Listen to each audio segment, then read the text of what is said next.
Hello and welcome to Akash Baiju's JEE YouTube channel. My name is Atiullah and we are live once again with JEE Mission 2022. So before we begin the session, just let me know if you can hear me properly, if I'm audible, if I'm visible properly. Just give me a thumbs up, give me a yes so that we can quickly start off with this session. Alright, just let me know if you can see me and hear me right. Alright, Anurag, Avajish, Abhinand, hi, how are you guys? Good evening, a very warm welcome to this session. Kamal, hello. Shivam. So Shivam says yes sir. So I think I'm audible, I'm visible. Yes, Yogesh, we are going to start in a bit. Alright, perfect, great. So if you have been attending these sessions, you know we are focusing on JEE 2022. Our mission is to crack that exam. So we are going to do whatever it takes to crack that exam and reach complete our mission. Okay. Good evening, Jyoti. Good evening, Gorkhanath. Good evening, Kamal. All right, great. Welcome, guys. Settle down. Let's settle down quickly so that we can start with this session. Okay. Yes, so this session would be for around 1 hour 15 minutes. We're going to deal with questions which are simple in nature, which are basically previous year questions, important questions, which are simple in nature, but they're conceptual. So the idea for these sessions is to keep it simple, but give you the concepts, to get your concepts brushed up, to get that revised. Okay, that's our objective. All right, good evening, Piyush. Amazing. Perfect. So what are we doing today? We are doing a quick refresher of laws of motion and friction. Alright, so this chapter is a very fundamental chapter. Like, if you don't know these chapters, you can't study physics, okay? So I'm sure that a lot of the fundamental concepts you already have because you have been studying that for 1 year or 2 years. So most of the fundamental concepts of Newton's laws of motion and friction, we know that already. Otherwise, we just can't study physics, okay? But somewhere, somehow, some small concepts, they get missed out, okay? So my idea is to flag it out or show it to you wherever would be lacking, wherever would be, you might have trouble with a few concepts, some subtle concepts, some small concepts that you may mess up sometime. Okay, so the idea is to refresh that. The idea is to make sure that we are well versed with all the concepts, no matter how small they are. We want to be thorough, but the main idea for this session is to give you confidence, is to boost confidence, because JEE, whenever we hear JEE questions, we start sweating. ठीक है, पसीना छूटने लगता है. We think JEE questions would be so difficult. They would be, we have to be experts. We have to be super intelligent to solve those questions. But what I want to really show you is, and all the questions I'm going to discuss today are previous year questions. So these are all questions that have come in JEE exam at some point in time. And I want to show you that how simple these questions are. Only if you are good with your fundamentals. Okay, I'm not talking about high funda concepts. I'm not talking about hi-fi stuff. I'm just talking about simple concepts. Then you should be in a position to solve these questions with ease. Okay, so what I'm going to do is, at the end of every question, I'm going to ask you to rate the difficulty level of the question. Okay, I will ask you to rate the difficulty level of the question from 1 to 5, 1 being the easiest and 5 being extremely difficult. Okay, and at the end of the session, we'll see how many of these questions were actually difficult. So when you are able to do these questions, and when you are able to see that the questions that actually come in the exam are not really difficult, you just have to be good with your concept. That's it. That's all we need to focus. So this is going to give you a boost in your confidence, okay, so that you approach it with a positive attitude. All right, let's start. So the first question coming up, let's start this question, okay? And remember, take out your notebook and pen and we're going to solve it together. Okay, just don't sit down there and watch. We are going to do it together. We are going to solve the questions together. All right, let's start. What is the first question? So one end of a massless rope which passes over a massless and frictionless pulley P is tied to a hook C. Okay, so we can see that from the diagram. while the other end is free. So this end of the rope is free. Maximum tension that the rope can bear is 840 Newton. With what value of maximum safe acceleration can a man of 60 kg climb on the rope? Alright, that is the question. Are you guys comfortable with the question?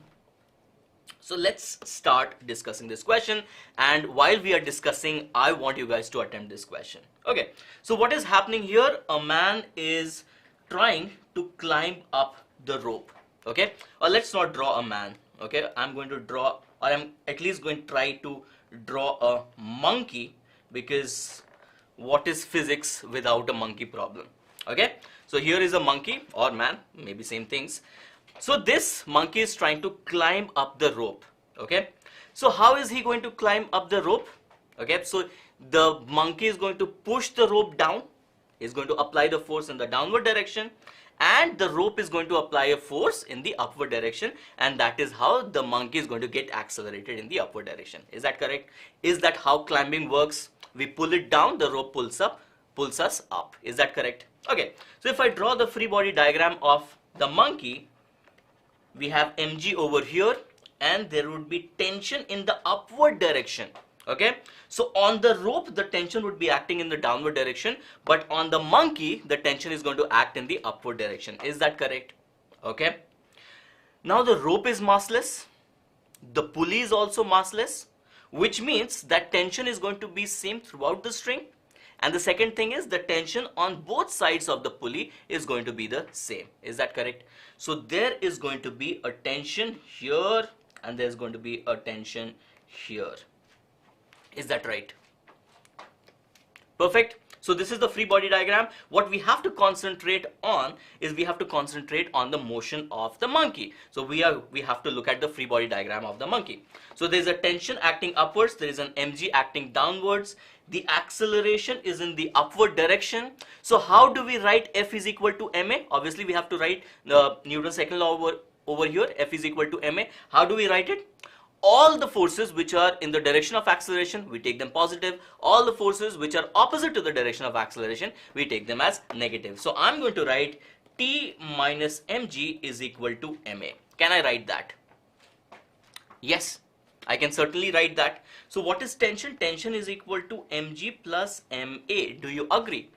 Now in the question it is given that the maximum tension that this string can bear is 840 Newton, which means the maximum tension, the value of maximum tension is 840 Newton. If the tension exceeds this value, the rope is going to break.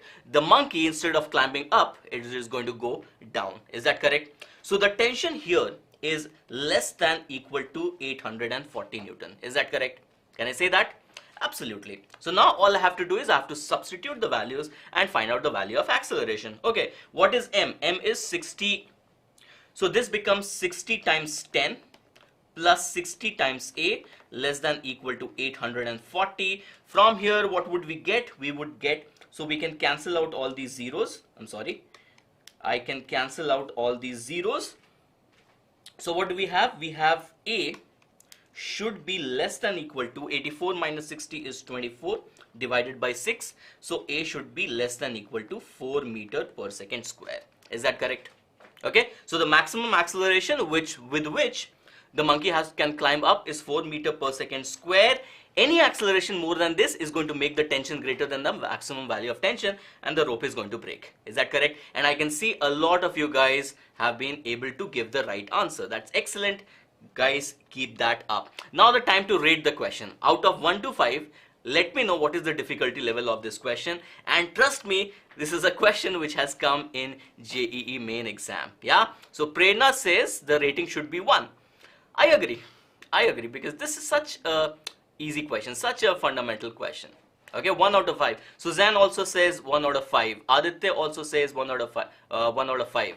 Okay, Aman says 2. So it's okay. 1 or 2, that's fine. Falak says 2. Perfect. So the crux is, this is an easy question. Okay, so if this question came in your examination, most of you would be able to do this pretty easily. Okay, Yogesh says 0 out of 5.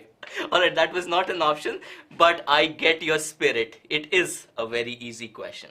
Alright, so I hope that boosts your confidence. JEE is not at all tough, guys. Just keep working towards it. All right, so option C is going to be the right answer, and we move to the next question. All right, what is the next question? We have a solid sphere, a hollow sphere, and a ring. They are released from the top of a frictionless inclined plane. Okay, key catch here is frictionless inclined plane, so that they slide down the plane. Then which of the following has maximum acceleration? And it is given that no rolling is going to happen. All right, the options are solid sphere, hollow sphere, ring, or all same. Okay, perfect. Can you solve this question without using a pen? Give it a shot. All right, DD. I don't know what DD means. Vineet, can you clarify what does DD mean? Shaurya says D. Are you talking about option D? Okay, all right, option D. Okay, a lot of option Ds are there, all same. Yes, you're absolutely right. And this question didn't even require a pen to solve. Is that right? All right. So obviously we are going to discuss it, but I just want you to make you feel how easy JEE questions are if your fundamentals are sorted. All right. So what is happening in this question? If you make the free body diagram, we will have an mg over here. The normal force would be acting like this. There is no friction. All right, there is no friction at all, which means that this, whatever this ring is there or hollow sphere is there, it is not going to roll. Okay, there's going to be no friction at all. So there is mg and n. These are the only two forces. So the component in this direction is going to be mg sine theta. The component in this direction is going to be mg sine theta. I'm sorry, cos theta. Mg cos theta, and then I can forget about this.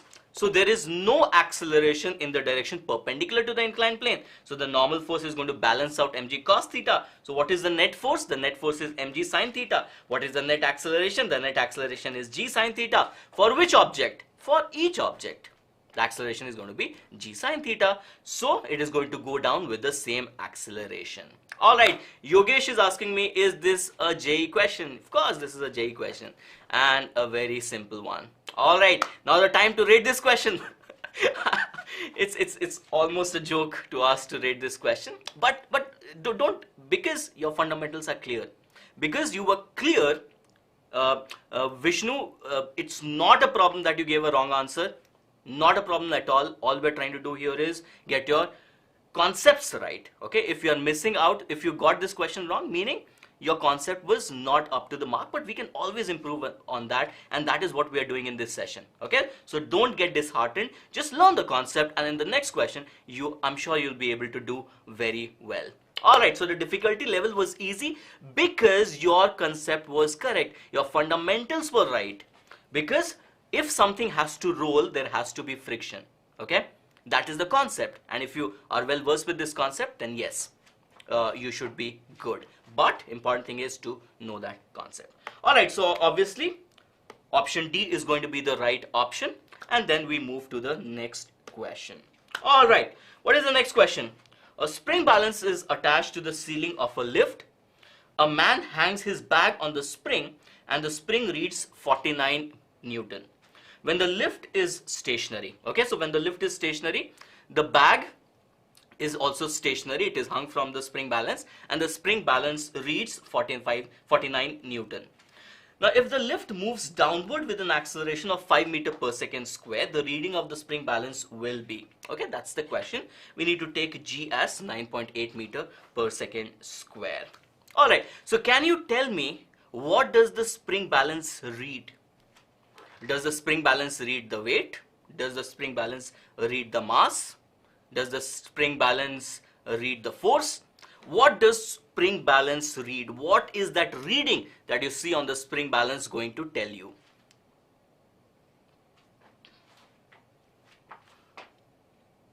What does the reading of the spring balance mean? Okay, Shaurya says weight. Kanish says the reaction force. Prerna says normal reaction. Falak says tension. So we are getting all kinds of questions. We are getting all kinds of answers. And I'm sure that most of you would get this question right, because it is an easy question. But again, don't be too complacent. Okay? we need to get the concepts right.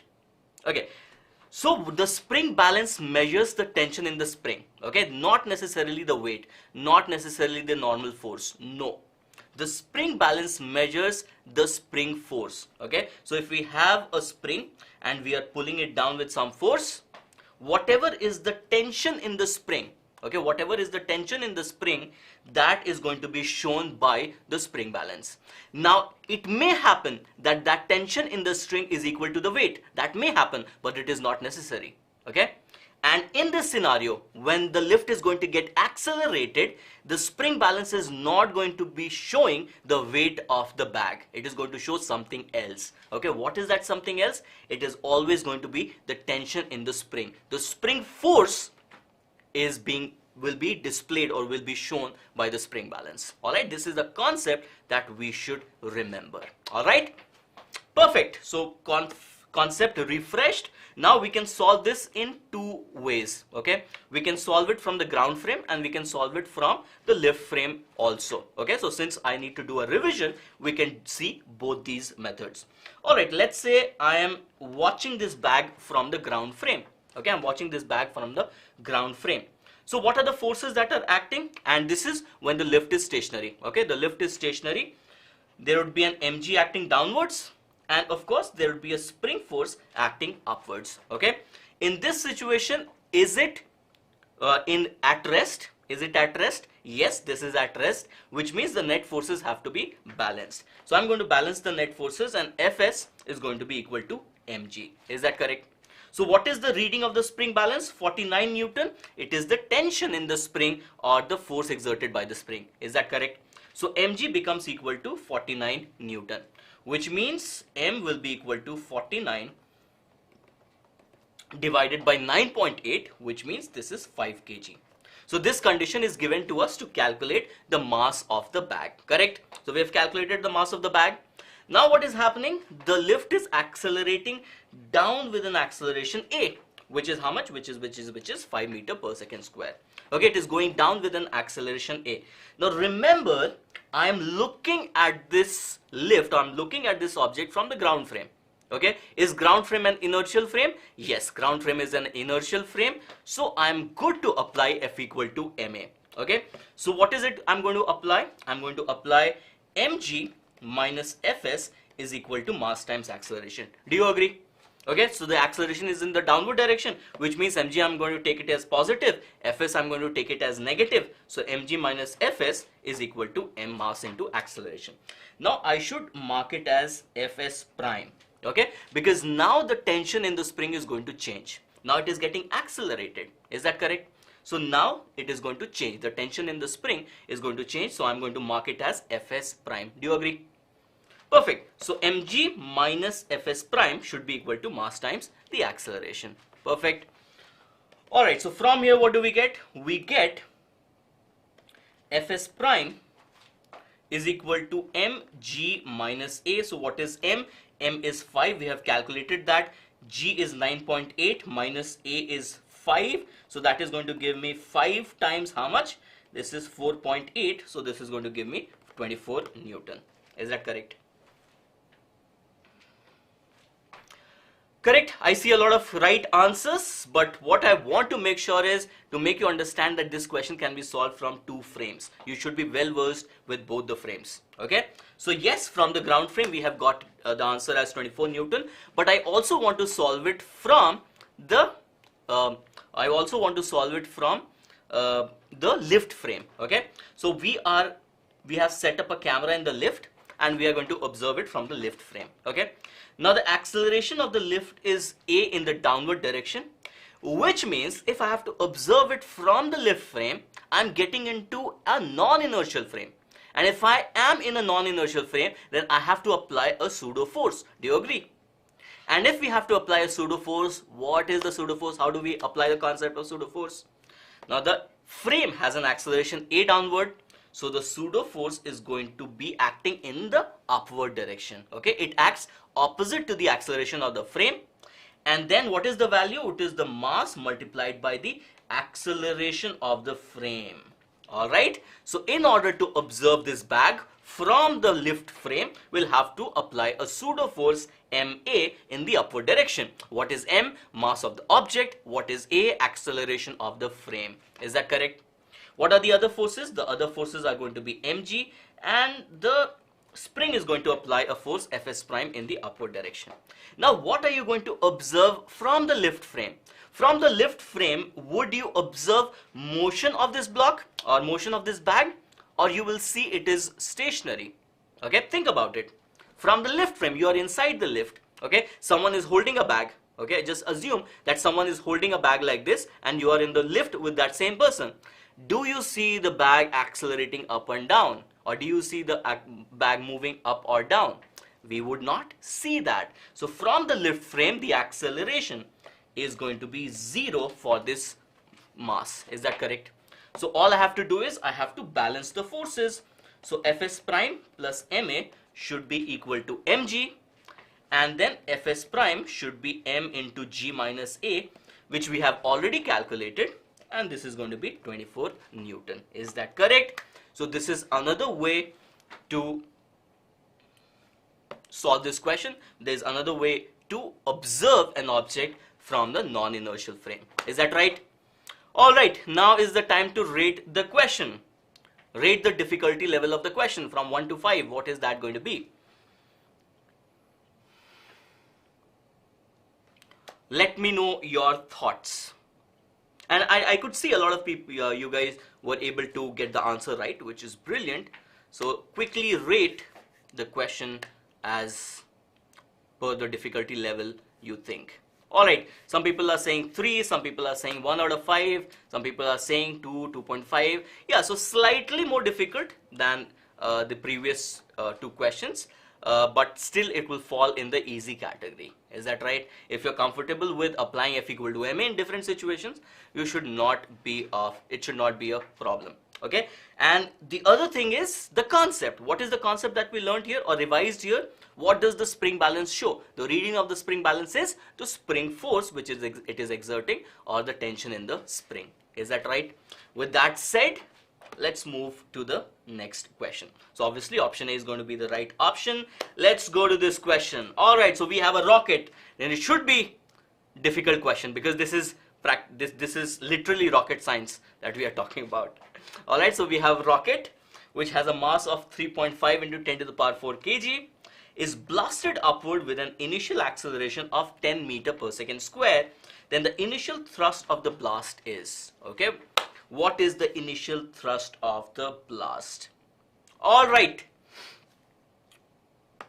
first things first, how does the rocket take off?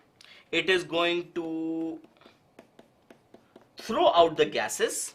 Okay, this combustion, it is going to throw out the gases. So obviously it is going to throw out the gases with a force. So the gases are going to apply a force in the opposite direction on the rocket, and the rocket is going to take off. Is that correct? Okay. So what is the thrust? The thrust is the initial force, or we have to calculate the initial thrust, which means we have to calculate the initial force which this outgoing fuel is applying on the rocket. Is that correct? That's it. That's all we have to do. Alright, so what is the free body diagram? There is a force F upward in the direction, that is your thrust, and then there is a force mg in the downward direction, and under the influence of these two forces, the acceleration of the rocket is 10 meter per second square in the upward direction. Okay, so can we write Newton's second law for this particular situation? Of course we can. What are we going to write? We're going to write F minus mg is equal to m into a. Correct? Force in the upward direction, because acceleration is in the upward direction. I'm going to take the upward direction as positive and the downward direction as negative. From here, what do I get? I get F is equal to mg plus a. What is the value of m? It is 3.5 into 10 to the power 4 kg. Then what is g? G is 10, and what is the initial acceleration? That is also 10, and that is going to make it what? That is going to make it 7 into 10 to the power 5 Newton. Is that right? So that is going to be my answer. Alright, what do you think about this question? Rocket science. Was it really rocket science? It wasn't. It wasn't. Right? Um, how would you assess the difficulty level? 1 out of 5. Yeah, fair enough. Fair enough. If you know how to apply F equal to ma, and if you know the basics of how a rocket takes off, action, reaction, and all of that, it is going to be easy. Right? So, what do you think of JEE questions now? Are they going to be very, very difficult? This is a JEE question, trust me. Right? So yes, JEE does ask simple questions. Most of the questions will fall from simple to moderate level. Okay, some questions obviously are going to be a little more tricky, but most of the questions fall in the simple to moderate category, given that your concepts are right. If your concepts are not in place, then no, then that is going to be a problem. All right, so it's a time to refresh your concepts. If you're lacking somewhere, do attend these sessions and get those concepts absolutely clear. All right, Suzanne says not scary at all. I'm glad that you feel that way. J is not scary at all. Trust me. Just keep working. All right, so option B is going to be the right option. Now let's talk about the next question. So a machine gun fires a bullet of 40 gram with a velocity of 1200 meter per second. The man holding it can exert maximum force of 144 Newton on the gun. How many bullets can he fire per second at the most? All right, so here what are we talking about? We are talking about the recoil of the gun. All right, we are going to talk about the recoil of the gun. So you have seen that if you have shot a gun, or if you have seen someone shooting bullets from a gun, you would see that if you are shooting the bullet, okay, there's a recoil. The person who is holding the gun, they feel a recoil in the backward direction. PUBG, yes. And when you are playing any game, all right, if you're playing any what is that called, first person shooter, I'm not a very pro gamer, but probably you call that any FPS game, first person shooter game. So in that case, you have to take care of the recoil. Okay, so when you are shooting, so you have, okay, for FPP, thanks Piyush for correcting me. All right, so when you are shooting the gun, so you have to take care of the recoil. So actually what you do is you aim a little lower, okay, because there is going to be a recoil in the backward direction that is going to make your aim a little off the mark, correct? Okay, so what is happening here? So when a bullet is shot, so what is happening here? So we have a person. Okay, this is the best I can draw. Please pardon me for my drawing. I'm not really good at it. So stick figures are the best I can draw. So this person is holding a gun, and then bullet is being shot. Now why is the bullet coming out? Because the gun has exerted a force on the bullet. Now if the gun has exerted a force on the bullet, then the gun is going to experience a force in the opposite direction. It is going to be equal and opposite, which means that person who is holding the gun is going to experience this force in the opposite direction. Okay. Now the maximum force this person can handle is 144 Newton. Correct? Now if the force is greater than this value, maybe the person would not be able to aim properly. Okay. So what does it mean? It means that the force which is being exerted on the bullets, all right, the force being exerted on the bullets should also be less than 144 Newton.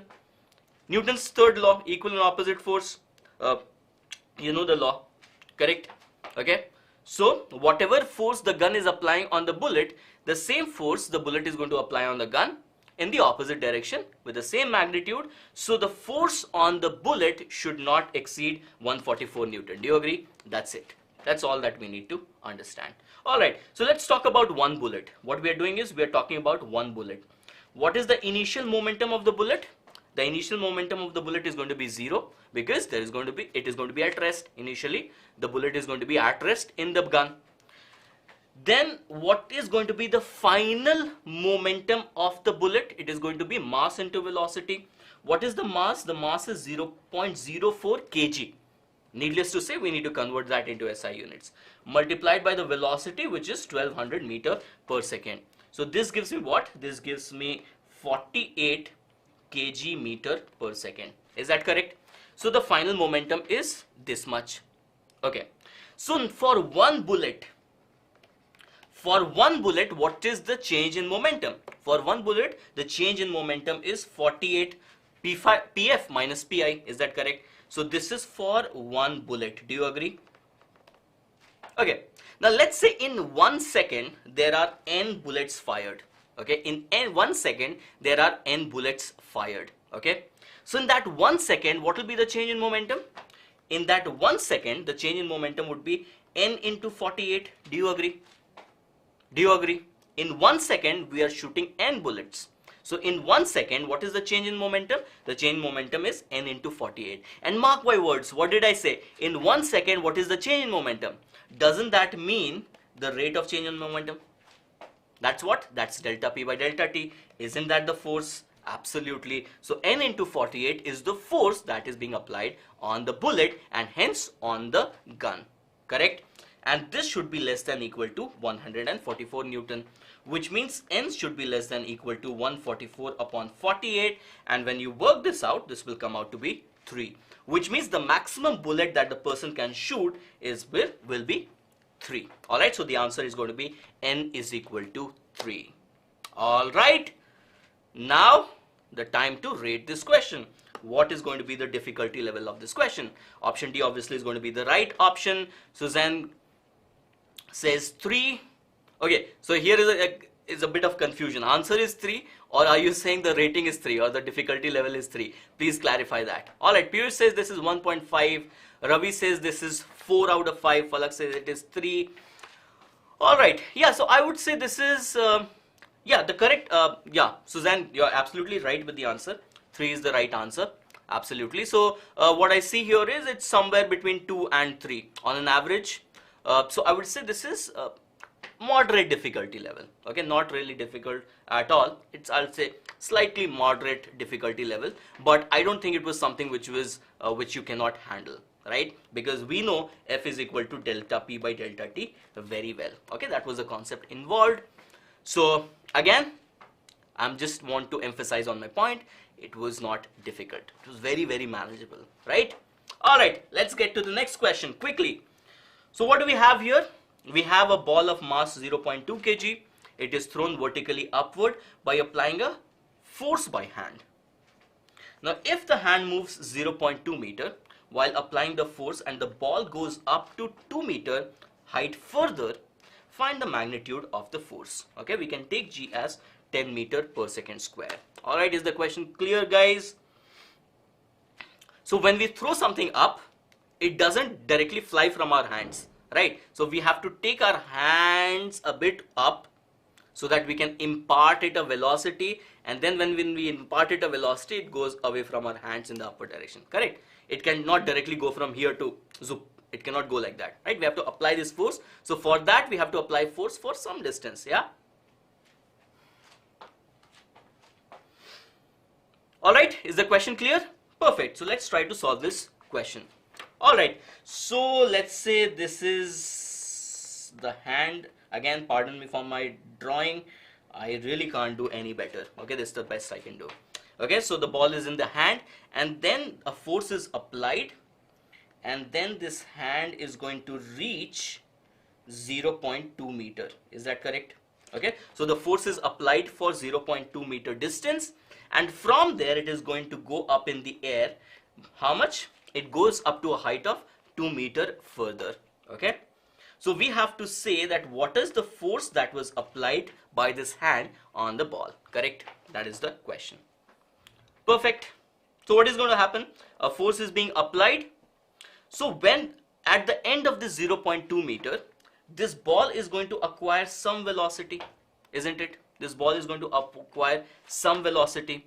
So what will be the velocity here? Can we figure that out? Can we calculate it? That with what velocity should the ball be released so that it goes up to a height of 2 meter? Can we figure that out? Okay? So let's say I'm calling this height as h. Can we figure that out? Right? Very simple. You apply v square is equal to u square plus 2as, and you will say that this v will come out to be 2gh. Do you agree? Okay, I'm not going to, you're not kids, so I'm not going to show you the entire calculation. Okay, so you're smart enough to understand that if it goes up to a height h, then the velocity with which it was released was under root of 2gh. Do you agree? Perfect. Okay, now what happened here? Its initial velocity would have been 0 and the force was applied. So if the force was applied, there would have been some acceleration. Do you agree? Okay, there would have been some acceleration. So from velocity 0 to velocity root 2 gh, there was some acceleration, and this process or this motion went on for 0.2 meter. Okay, so what are the things that we have? We have what is the displacement. Can I call it S? Yes, I can call it S. That is the displacement. This is the final velocity. This is the initial velocity. So from these things, can't I calculate the acceleration? Obviously, I can calculate the acceleration. Do you agree? So can I write v square is equal to u square plus 2as? Can I do that? Of course, I can do that. So I'm going to substitute now. What is the value of v? Root 2 gh. So v square is going to become 2gh. What is the initial velocity? The initial velocity is 0. So this becomes 0 plus 2 into acceleration is something we have to find out. And then what is S? S will come out to be how much? S is 0.2 meter. Do you agree? Okay, so from here can we find the acceleration? This 2 and this 2 goes away. So acceleration is equal to g. The value of g is 10 multiplied by h. The value of h is 2 divided by 0.2. So this comes out to be how much? This comes out to be 100 meter per second square. Is that correct? Okay. So that comes out to be 100 meter per second square. Now the force is 100 meter per second square. Do you agree? So I'm sorry, the acceleration is 100 meter per second square. So what was the force? Can you tell me? What was the force? So the acceleration we know, we have figured out, is 100 meter per second square. So this is the ball. So what will be the force? Can you tell me what will be the force? Do we know the mass? Do we know the mass? What is the mass? The mass is how much? The mass is how much? The mass is 0.2 kg. So what is the force? Quickly tell me, what is the force? Gaming with current 9.9 says it should be 20 Newton. 20 Newton. Answer is 20 Newton. Suzanne says 20 Newton. Right? How? And that looks very obvious, isn't it? Another answer, Jack Sparrow tells me 20 Newton, Ravi tells me 20 Newton, and that was the catch in the question. So this was actually a little tricky question. It was not difficult, but it was tricky. Okay, so I know what you did. You said force is equal to mass into acceleration. Okay, so the force is mass into acceleration, but what is this force? This is the net force, na? The net force on the object is equal to mass into acceleration. Is the force applied by the hand the net force? No, the ball has a mass as well. So there will be a weight mg acting downwards as well. Do you agree? And that's where some people made mistake in this question. Correct? So yeah, though it is easy, but don't be very complacent, right? It has to be a balance. Okay, you need not be scared, but you don't need to be complacent as well. Alright, so this was a bit tricky. So we will have to write F minus mg is equal to mass into acceleration, because we are interested in calculating the force exerted by the hand, not the net force. Okay, so this F will be equal to mg plus ma. Okay, so what is m? M is 0.2, and then what is g? G is 10, and then what is a? A is 100. So this is going to give me, I think, 22 Newton. Is that right? Yep, Suzanne. Oops. Yes, that's exactly the expression I was anticipating. Yep. Yes, Vinny. 22 Newton would be the right answer. Absolutely. Right. So now I want you to rate this question on difficulty level. Mind you that this was a bit tricky. Okay, so if it is a little tricky, then you will have to increase the difficulty level. You cannot say, okay, the concept was very simple, it's just silly mistakes I have done. You cannot say that, right? This was a very smartly set question by the examiner. Right, so Falak says 3 out of 5. Chatani says 3. It's fair enough. It's fair enough. I'll say this is somewhere between 3 and 3.5. Alright, perfect. Alright, so this was a bit tricky, but that was nothing that we could not handle. Okay, we just had to be a little more careful, not get carried away. That's all we had to do. Alright, yes, this was moderate difficulty level. Nothing we can't handle. Alright, so option D is going to be the right option. Next, we go to this question. All right, this is the question on friction. So let's look at this question. So we have a heavy box. It is to be dragged along a rough horizontal force. To do so, a person A pushes it an angle of 30 degree from the horizontal and requires a minimum force Fa. Okay, so very familiar situation, very typical kind of question. So A pushes, alright, so the force exerted by A is Fa. So so the person A pushes it at an angle of 30 degree, correct? Alright, so the minimum amount of force required to move this block was Fa, that is given, okay?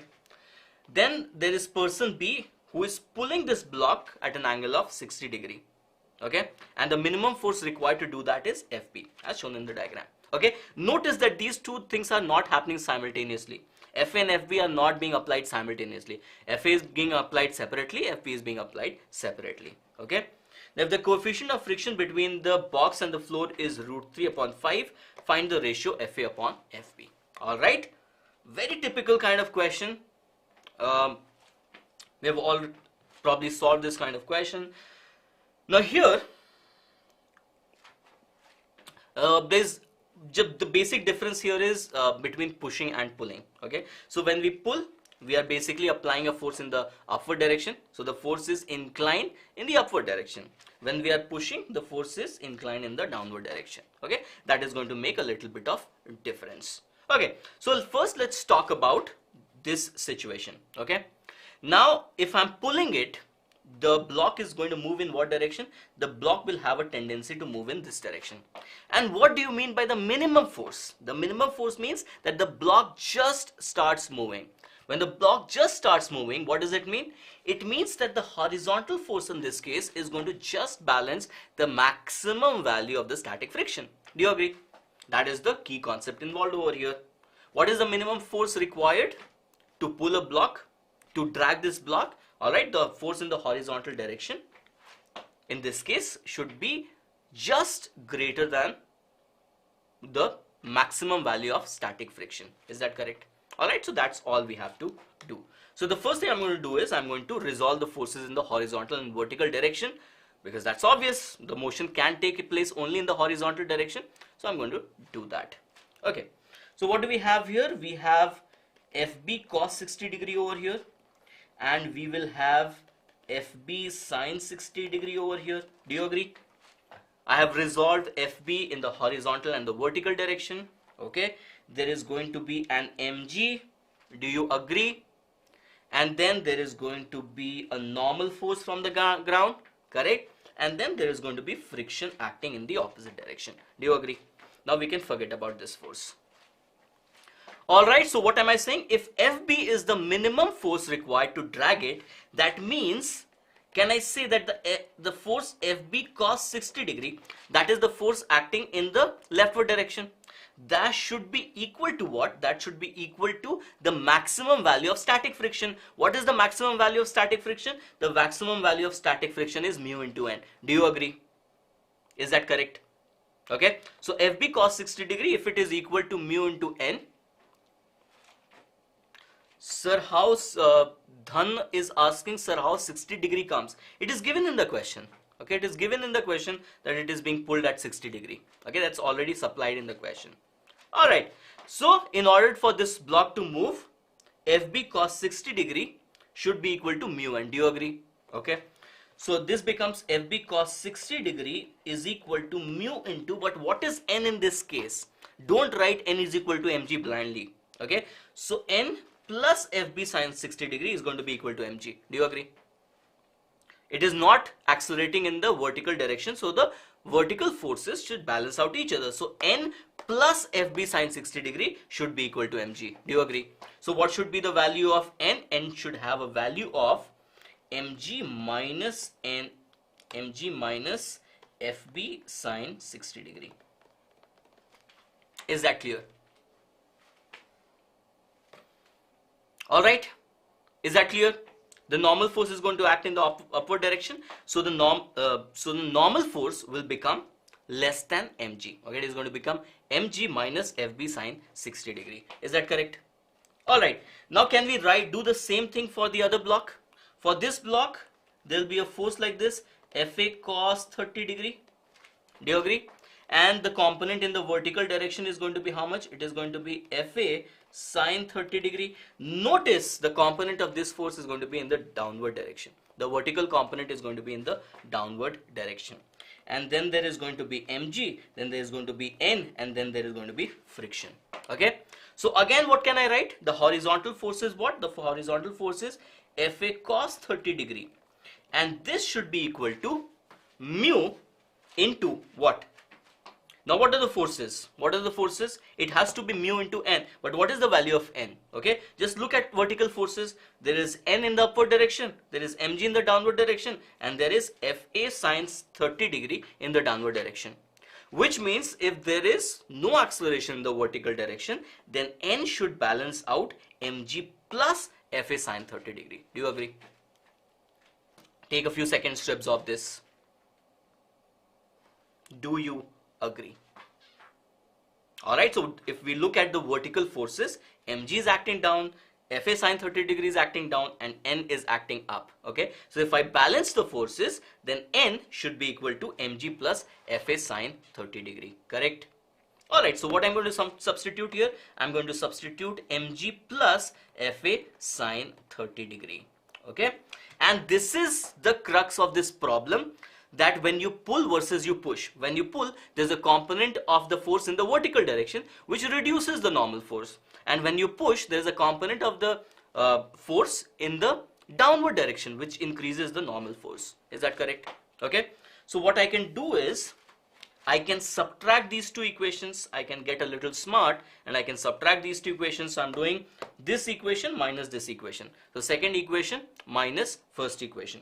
So this is going to become, I think it is going to get a little cluttered, but let me try it. So this is going to become Fa cos 30 degree minus Fa cos 60 degree. This is equal to mu. So I can take mu as common. Then mg minus mg is going to get cancelled, and then we are going to get Fa sine 30 degree plus Fb sine 60 degree. Do you agree? Is that right? Alright, so this is going to give me my final equation. Now all we have to do is substitute for cos 30 degree, cos 60 degree, sine 30 degree, sine 60 degree. The value of mu we know, and then from there we can calculate Fa upon Fb. Alright, so I'm going to skip the calculation part because I'm absolutely sure you guys can handle that. So I have got the equation. I've shown you how do we get to this equation, and then when you substitute all the values, you should find the answer as Fa upon Fb is equal to 2 upon root 3. Yes, Divyansh, you are absolutely right. The answer should be 2 upon root 3. A, B, C, D, E, B, B, sum. Can you explain this name? What is the story behind this name? Your answer is absolutely right, but please explain the story behind your name. It's very interesting. Alright, Prerna, you are absolutely right. It should be 2 upon root 3. Gorknath, you're absolutely right. It should be 2 upon root 3. Awesome, guys. Alright, now is the time to rate the difficulty level. Let me know what do you think about the difficulty level of this question. Obviously, option D should be the right answer.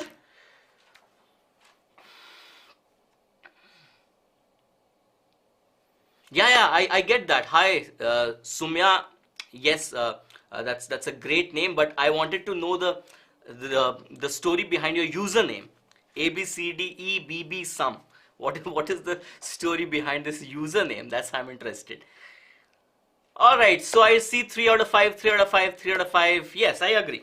It's around 3 out of 5 because it was a little, I can say it was a little lengthy.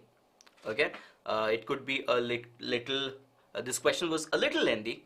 Okay, because you have to write two equations, and then there was free body diagram, and you had to do a bit of calculation also. But concept wise it was not really difficult. Okay, concept wise was very basic concept. Alright, so 3 out of 5, 2.5 out of 5. Alright, that's correct. Yeah, the question was a little lengthy. Yeah, but nothing we can't handle. So again, I'll say this was moderate difficulty. I won't say it was difficult at all. This was low to moderate difficulty. So 2.5 or 3, rating it at that value would be fair.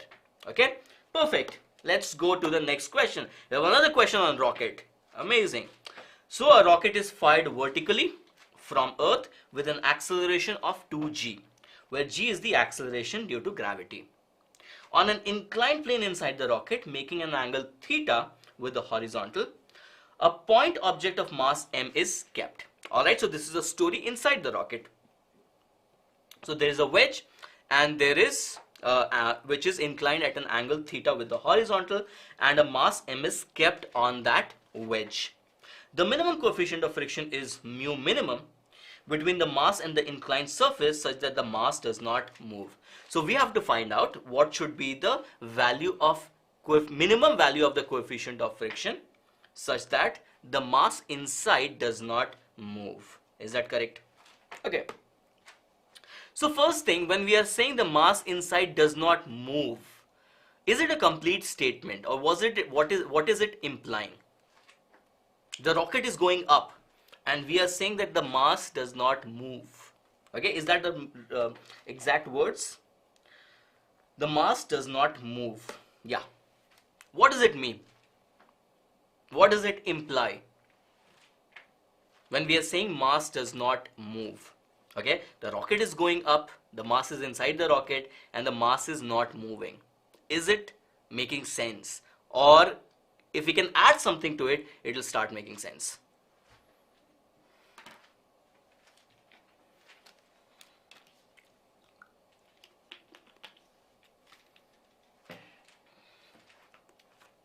Change in momentum is zero. Yes, the change in momentum is zero, but there's more to that. There's more to that.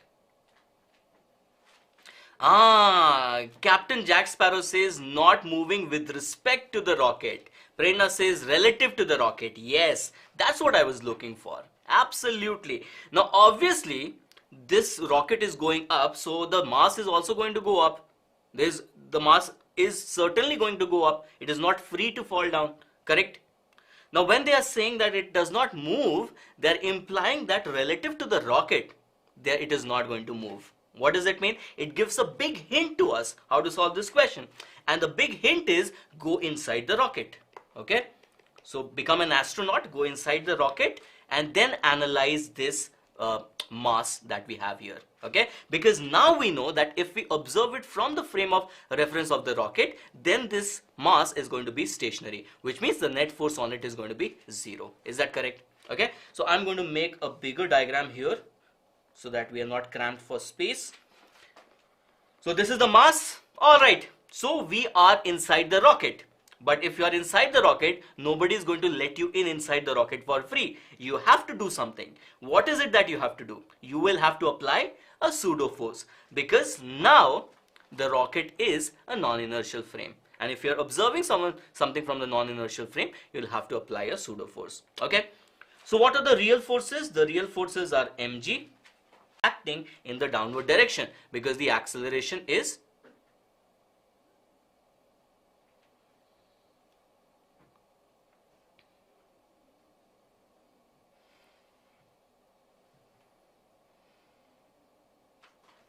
right. Alright, so there is a pseudo force of 2 mg. Do you agree? So I can merge these two forces and I can simply say that there is a 3 mg force acting in the downward direction. Alright, so all we have to do is we have to equate the forces along the horizontal. Is that correct? Okay, so let's do that.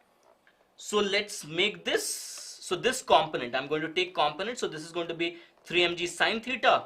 This component is going to be 3 mg cos theta, and then we can forget about this 3 mg. Okay, so is there going to be any motion? Is there any motion perpendicular to the inclined plane? No, there is no motion perpendicular to the inclined plane, which means the forces perpendicular to the inclined plane should balance out, which means the normal force is going to be 3 mg cos theta. Do you agree? Okay, now what about the forces in the horizontal direction? I'm sorry, not horizontal, but the forces along the inclined plane. If there has to be no relative slipping, then this force 3 mg sine theta should be less than or equal to the maximum value of the static friction. Okay, What is the maximum value of the static friction? The maximum value of the static friction is mu times n. Do you agree? So what is n? We have already calculated. So this becomes mu into 3 mg cos theta. Do you agree? So from here 3 mg and 3 mg gone, and then I'll have mu greater than equal to tan theta. So mu should have a value of greater than equal to tan theta, which means the minimum value of mu should be how much? It should be tan theta. Alright, Aniket is asking why 3 mg? Sure, Aniket. See, why 3 mg? Let's discuss that. Okay, so there is a force mg acting, that is its weight. But from which frame are we observing this motion? We are observing it from the frame of the rocket. Now rocket is accelerated, which means the rocket is a non-inertial frame.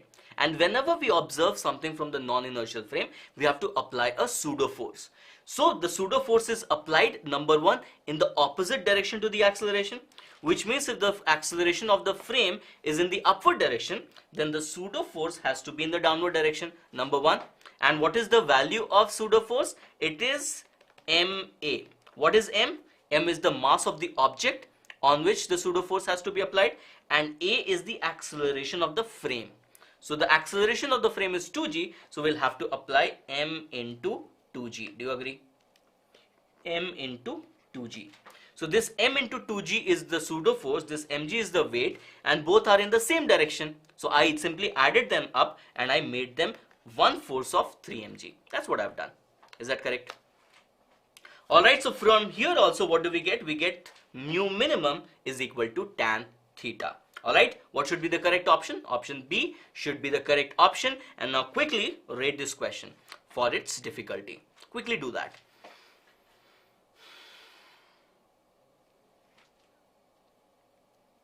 What do you think of the difficulty level of this question? A lot of rocket questions being asked in JEE.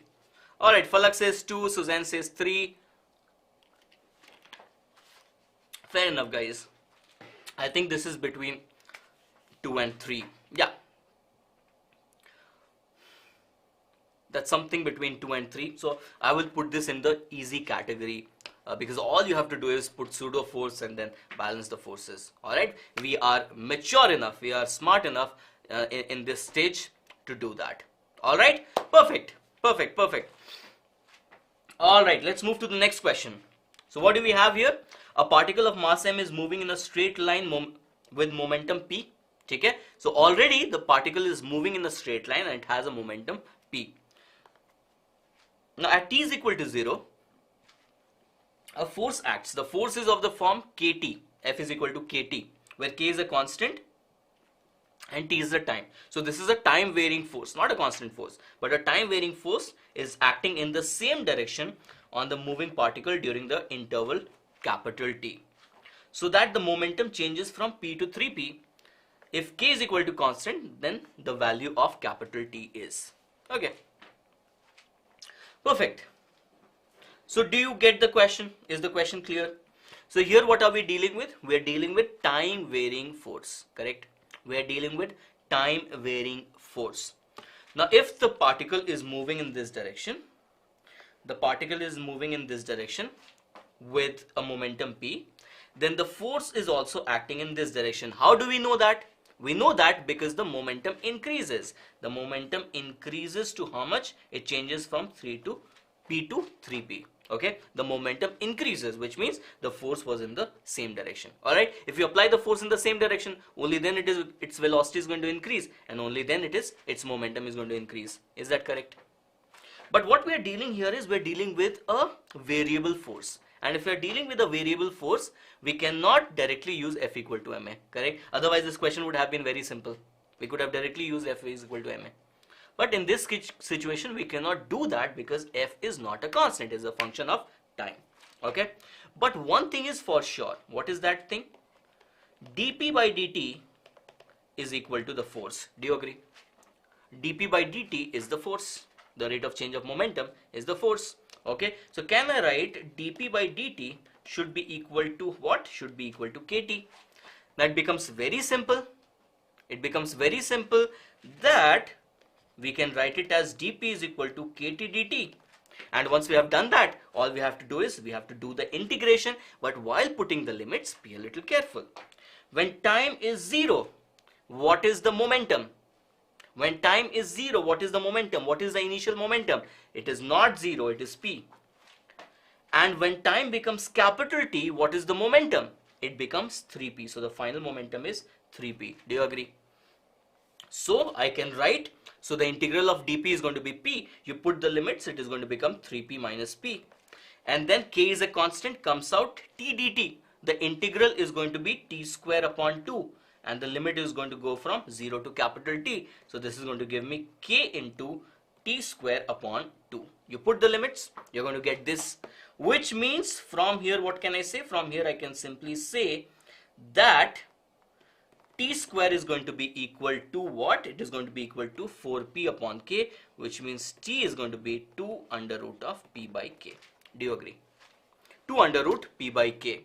Varnika is saying, excuse me, sir. Yes, please, Varnika, tell me, what do you want to ask? Prerna, yes, you are absolutely right. Jack Sparrow, you are absolutely right. Aditya, yes. Yes, Varnika, you can tell me what your question is. Let me know what you want to ask.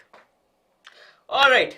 Okay, so this question is clear. So what should be the correct option? The correct option obviously should be option A. All right, quickly rate this on a difficulty scale of 1 to 5.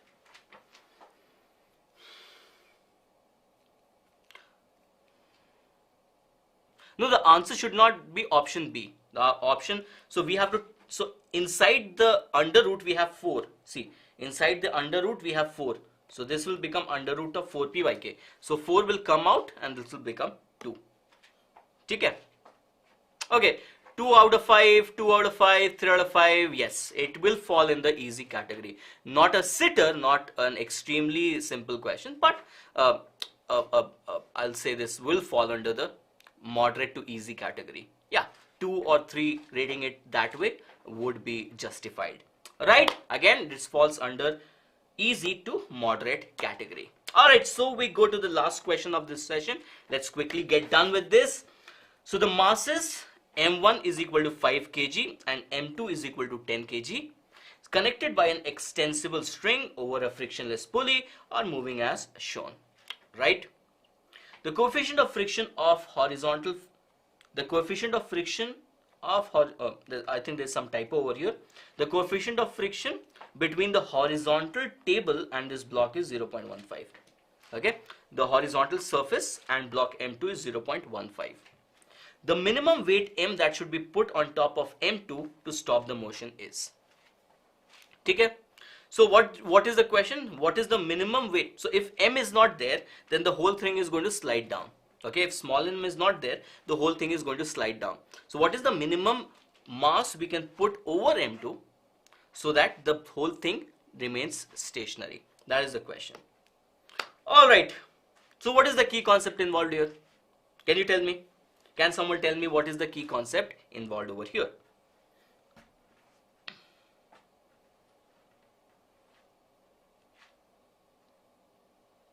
What is the crux of the problem? What is that one thing that if we can solve for that, if we can figure that out, the question would be done and dusted? What is that?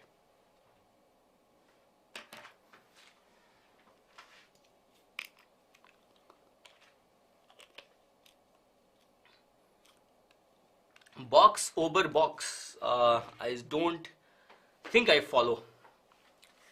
Normal reaction, Newton's third law. Yes, but we are talking about the system not moving. So obviously we are talking about friction over here. Correct? We are talking about friction. So in order for if the block has to move, which means the force that is being applied should be greater than the maximum value of static friction. Correct? That should be the case. So what do we have here? What is M1G? M is 10 kg. So this becomes how much? This becomes 100. No, M1 is 5 kg. I'm sorry, M1 is 5 kg. So M1G becomes how much? It becomes 50 Newton. Okay. Now remember that the system is at rest. Is that correct? When we have placed this block M on top, the system is at rest. Which means M1 is going to be at rest. Which means the tension is going to be 50 Newton. Do you agree? On this M1 block, what are the forces? 50 Newton is acting down, T is acting upwards, which means tension is going to be 50 Newton. Now it is a massless string, and then we have a pulley which is also massless. So the tension here is also going to be how much? It is 50 Newton, correct? Which means on this block M2, the horizontal force acting is 50 Newton. Now if we draw the free body diagram of M2, we'll have M2G. Okay, or what we can do is we can be a little smart about it, and we can say that we can take small m and M2 as a system because they are not moving. Okay, for both of them the acceleration is 0. So we can assume them to be a system. If we assume them to be a combined system, then what are the forces acting downwards? It will be M plus M2G. Then there is going to be a normal force from the ground, and then there is tension acting here, and then there is going to be a friction acting over here. Correct? Do you agree? Okay. So in this case, normal force obviously is going to be M plus M2 into G. There is no motion in the vertical direction. The vertical forces will get added up, will get cancelled out. So N is equal to M plus M2G. Do you agree? Yes. Okay. Now, what will be the maximum value of friction that can act? The maximum value of friction that can act is mu into N. Do you agree? So this is going to become mu into M plus M2 into G. Now what is the horizontal force acting? The horizontal force acting is 50 Newton, which means if this is not moving, if this block is not moving, that means that the force 50 Newton is less than equal to the maximum friction that it can act. Okay, for it to move, the force has to be greater than the maximum value of friction. Okay, but this has to be less than or equal to the maximum value of friction. And what is the maximum value of friction? It is mu into M plus M2 into G. Do you agree? Correct? Alright, so if we quickly solve this, let's quickly solve this. This is going to become 50 less than equal to mu. The value of mu is 0.5. And then what is the value of M? We have to calculate. Then what do we have? We have M2. M2 is how much? M2 is 10, and then we have G, which we can take it as 10. Okay, so this 0 and this 0 is gone. So we are left with, I can take the calculation over here, we are left with M plus 10 has to be greater than equal to 5 upon 0.15. Okay, so 5 upon 0.15, how can I simplify that? So this is going to become, so 5 3 times and then 500 times. Okay, so M plus 10, I'm sorry, I'm really cramped for space, so I'm going to take it to the next slide. So M plus 10 is greater than equal to 100 by 3. Oh, I don't have any other slide. No worries, I can do the calculation over here. Don't worry. So I have M greater than equal to 100 by 3 minus 10. So this should be how much? This should be 100 minus 30, that is 70 upon 3. So 70 upon 3 is going to be 23.3 kg. Alright, so M should be greater than equal to 23.3 kg, which means the minimum value of M should be 23.3 kg. Okay, but when I show you the options, you get shocked. When I show you the options, you say that there is no option. What you have solved is perfectly correct. If I show you the options, there is no option for 23.3 kg. Okay, ideally there should have been an option of 23.3 kg, but out of the given options we have to tell which is the minimum force, minimum value of M. Okay, out of the given options we have to tell the minimum value of M. Okay, so obviously what is our answer? The minimum of value of N can be 23.3 kg. So anything which is above 23.3 kg and the lowest out of the options, that will become my answer. Okay, so can I say 18 can be my answer? No, it's less than 23.3. Can I say 10.3 can be my answer? No, it's less than 23.3. Okay, can I say 27.3 be my answer? Yes, it can. Okay, can I say 43.3 be my answer? No, because we have a value 27.3 which is lower than that. Okay, so out of the given options, the correct option I'll have to mark is option B. Is that correct? So even when I looked at this question, even I thought that there is some mistake in the option. Okay, but when I looked one more time, then I thought, okay, it's not a wrong question. All we have to do is select the most appropriate option out of the given options. All right, so this is going to be 27.3 kg answer as per the options. And then quickly give me the rating for the difficulty rating for this question. Quickly give that. What do you think of the difficulty level?